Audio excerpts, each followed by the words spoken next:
The primary satellite uplink wasn't destroyed by a simple power failure.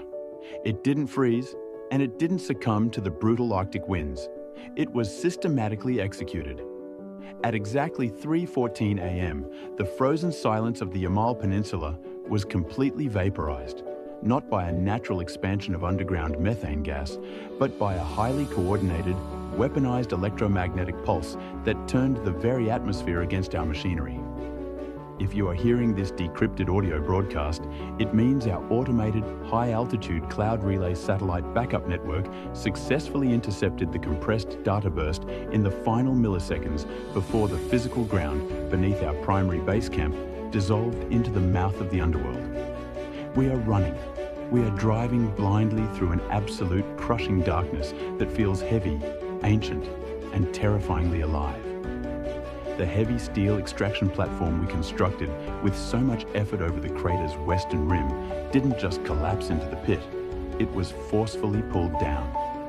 Less than 40 seconds after that initial, pale blue plasma flash erupted from the depths. The entire half-ton industrial iron structure began to groan. Its massive, reinforced structural bolts started popping out like pressurized bullets, tearing through the air before the entire platform slid into the vertical cylinder with a sickening, silent speed. There was no echoing crash from the bottom. There was no sound of metal twisting against rock at the base of the shaft. There was only a deep, structural tectonic grinding that vibrated directly through the heavy chassis of our mobile command truck. It was a sound that didn't belong to nature. It sounded like city-sized obsidian gears turning against each other deep within the Earth's crust, slowly adjusting a global, subterranean mechanism that had been locked For in decades, frozen local stasis nomads since the reported dawn of hearing the last terrifying major ice underground age. rumbles. Scientists The air rushed to the outside Arctic our only to find windows black has holes so completely deep. transformed. For decades, It is local thick, nomads reported unnaturally hearing dense, terrifying heavily underground ionized, rumbles. and it Scientists leaves a rushed to the violent, Arctic only to metallic find black toast of holes so copper deep. and burnt For plastic decades, on the very back local of the throat. nomads reported hearing Every terrifying breath we take underground inside rumbles. this cabin Scientists rushed to feels the like Arctic only to swallowing find black raw holes so static deep. electricity. For decades, Right now, local my nomads remaining reported 3 hearing team members and I terrifying are underground pushing rumbles. our heavy Scientists rushed to the 8-wheel Arctic only to find industrial black off-road holes so truck deep. to its absolute mechanical limits. We are plunging headfirst into an unnatural Arctic whiteout. A synthetic, blinding blizzard that didn't roll in from the Northern Ocean, but erupted directly upward from the cracked Earth itself. The snow isn't falling from the clouds. It is being violently generated by the extreme thermal shockwave of the abyss. But we aren't escaping the anomaly. We aren't getting away from it. Through the rear-facing thermal cameras of our mobile command vehicle, the Siberian landscape behind us looks like a dying bioluminescent organism undergoing a rapid, violent cellular mutation. The pure, unbroken white tundra is completely gone. Beneath the thick ice sheets, miles of glowing But some cyan and craters dark gold defy veins all are branching scientific outward from logic. the central crater, Strange pulsing magnetic in anomalies perfect, and terrifying unexplained unison echo. with But that some exact craters same defy 12-second rhythm all we scientific recorded at the logic. rim before the Strange explosion. magnetic It looks anomalies like and a massive unexplained echo. subsurface But neural some network craters waking up defy after all millions of years of scientific forced logic. dormancy. Strange The magnetic permafrost is splitting anomalies open and in vast, unexplained echo. mathematically perfect concentric fractures, beautifully yet terrifyingly carving a geometric web around the primary breach site. This is not a localized geological disaster. This is a planet-wide boot sequence. I am staring at our mobile seismic monitor mounted directly to the dashboard, and the incoming data columns are defying every known law of modern geophysics.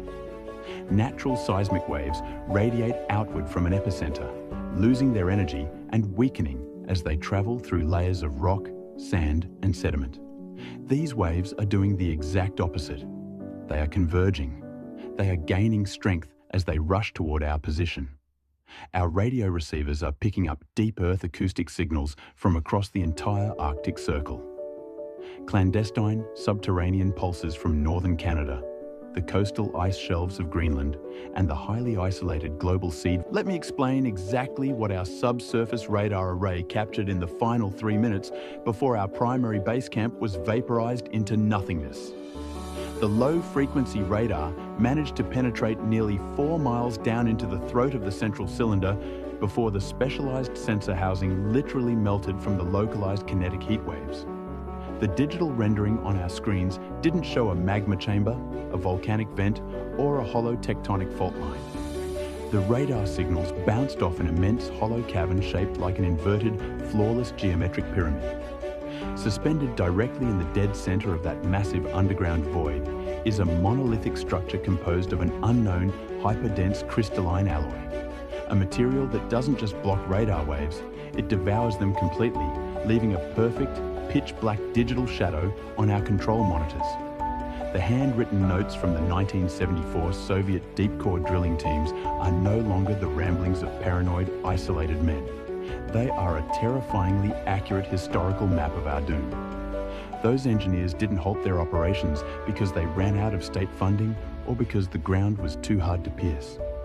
They stopped because they spent 3 agonizing weeks trying to blast through that exact subterranean shield using military-grade thermite explosives. Their final journal entry, which was carefully omitted from every single declassified KGB archive in Moscow, contained a warning that should have frozen the blood of the modern scientific world. The chief field engineer wrote in his frantic handwriting, "The metal plate does not belong to the geological crust of this Earth. It possesses a localized, intelligent pulse. We did not strike a mineral deposit. We tried to drill into the very skin of a sleeping leviathan. It felt our needles. It is shifting its weight beneath us." They knew. The Soviet High Command understood perfectly 50 years ago that the Yamal Peninsula was sitting directly on top of an engineered global infrastructure of unknown origin. They sealed the files, buried the heavy drilling equipment under thousands of tons of reinforced concrete, and fabricated the methane gas explosion narrative to guarantee that no modern state would ever bring advanced diagnostic technology back to this sector. And now, our modern scientific arrogance, our desperate need to document the melting ice, has completed the circuit they sacrificed everything to break. We didn't discover a natural anomaly. We acted as a physical conductor for an ancient, sleeping current. The truck just shuddered with a violence that nearly threw us from our seats. The transmission is slipping badly, not because of a mechanical failure within the engine, but because the very ground beneath our massive industrial tires is no longer solid mud and ice. The permafrost is liquefying into a strange, low-viscosity grey slurry that actively repels kinetic energy and pressure. The tires are spinning fruitlessly, finding absolutely no purchase on the shifting terrain. But some craters defy all scientific logic.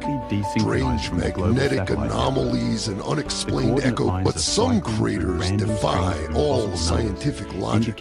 Strange magnetic anomalies and unexplained echo. But some craters defy all scientific logic. Strange magnetic anomalies and unexplained echo from the Earth's natural axis, spinning our physical mechanical compasses into a useless, blurred silver disk. Wait, turn the camera. Look at the forward infrared monitor on the console. 3 miles due south, cutting right through our only viable escape route back to civilization, a second thermal column is tearing its way through the tundra. Another perfect cylinder is punching its way upward from the deep rock layer. The frozen Earth is bulging toward the sky like a massive pressurized blister before violently shattering into millions of razor-sharp ice shards that rain down across the dark landscape like shrapnel. A colossal pillar of superheated golden light is shooting straight out of the new breach, piercing the upper atmosphere and tearing a physical hole through the dense, swirling blizzard clouds. I can see the storm clouds spinning around the golden beam, forming a perfect, silent, motionless eye in the middle of a screaming hurricane. We are no longer driving across a flat plain. We are trapped inside a collapsing, shifting geometric maze of planetary proportions. My lead surveyor just let out a scream. She is staring out the side window of the cabin with high magnification night vision binoculars. Through the pitch black Arctic night, illuminated only by the distant golden and blue plasma pillars, the horizon itself is changing its physical shape. Massive, dark geometric blocks, structures the size of modern skyscrapers, composed of that same dark, vitrified, glass-like material from the inner crater walls, are slowly, silently rising straight out of the cracked earth. They aren't ruins. They aren't ancient monuments covered in mud and age. They are pristine, sharp-edged, and completely devoid of any geological erosion or wear. They look like they were manufactured yesterday, hidden safely beneath miles of glacial ice for millennia, waiting for the surface temperature, the atmospheric pressure, and the magnetic distortion to reach the exact mathematical threshold required for automated deployment. The ancient engineers who built this world didn't leave this planet. They didn't die out in a prehistoric cataclysm or fade into the mythologies of early man. They simply built their civilization downward into the deep crust of the Earth, miles away from the surface disasters, the asteroid impacts, the solar flares, and the magnetic pole shifts that periodically wipe clean the face of the outer crust. They turned the interior of the planet into a hyper-advanced, closed-loop ecosystem, perfectly protected by a shield of solid granite and miles of permafrost. And these craters we are documenting aren't accidents of modern climate change. They are exhaust valves, automated elevator shafts, and defense gates designed to clear the surface clutter when the Great Awakening cycle initiates. The hum has changed its tone again. It is no longer an acoustic vibration vibrating through the metal floorboards of the truck. It has entered our heads.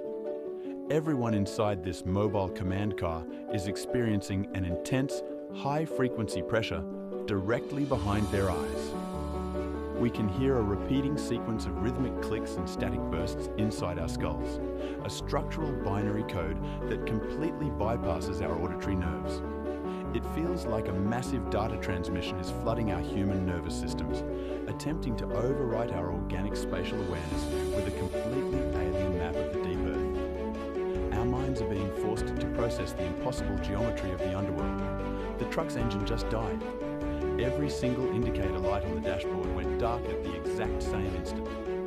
The power steering is gone and the wheel is locked, frozen in place. We are coasting to a halt in absolute, dead, terrifying silence, right between two of the massive rising monolithic columns that now block out the northern sky. The headlights are completely gone, but we don't need them anymore.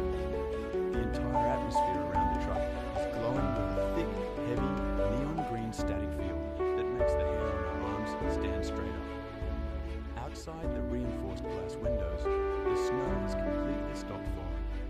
The ice crystals are suspended in midair, hovering completely motionless, defying gravity as the localized magnetic field completely detaches from the rest of the planet's gravity. My breath isn't fogging anymore.